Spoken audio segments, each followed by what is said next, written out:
Let's talk about some clubs doing some really good business in the transfer window so far. Today I want to talk about Oldham Athletic.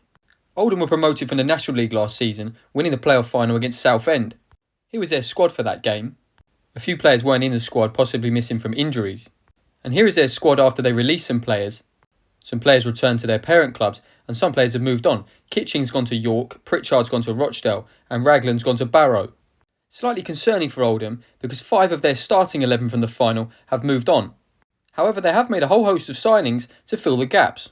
Firstly, Tom Pett has returned from Cheltenham. He was a big part of their promotion-winning squad. He's returned on a permanent deal.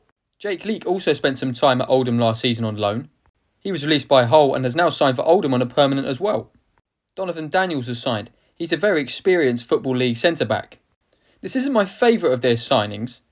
According to these stats, the most games he's ever played in a season was way back in 2015, 42 games. That could possibly be due to injuries which may come back to bite Oldham. However, at face value it's a very good signing. Here's an even better signing. Ryan Woods has signed from Exeter. He's very experienced. He's played 37 games in League One last season. He's actually spent the majority of his career in the Championship. He's relocated right up north, so Oldham's pulling power must be good. They've also brought in Kieran Morris from Tranmere. He spent the last 7 seasons with them in League One and League Two. He scored 9 goals in the 23-24 season for them, a very good signing. Josh Hawkes has also signed from Tranmere. He was their player of the season if I'm not mistaken, a couple of years ago. To bring in 2 experienced players who are familiar with each other is really good business in my opinion. They haven't stopped there. They've signed Kai Payne from Wigan on loan. Kai only played 4 games for them last season, but he is familiar with the club, and he does add a lot of squad depth and a bit of youth. They've also reached into non-league.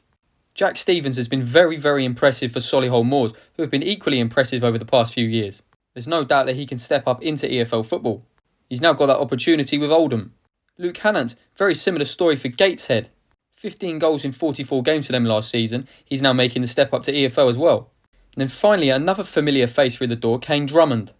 He was on loan at Oldham last season, so he should understand what the club's vision is. And he adds a bit more depth to their striking power. So when you put their squad together, it looks a little bit like this. Apologies if I've missed anyone or mispositioned anyone. Oldham have serious depth now, especially in midfield. They've got bags of experience.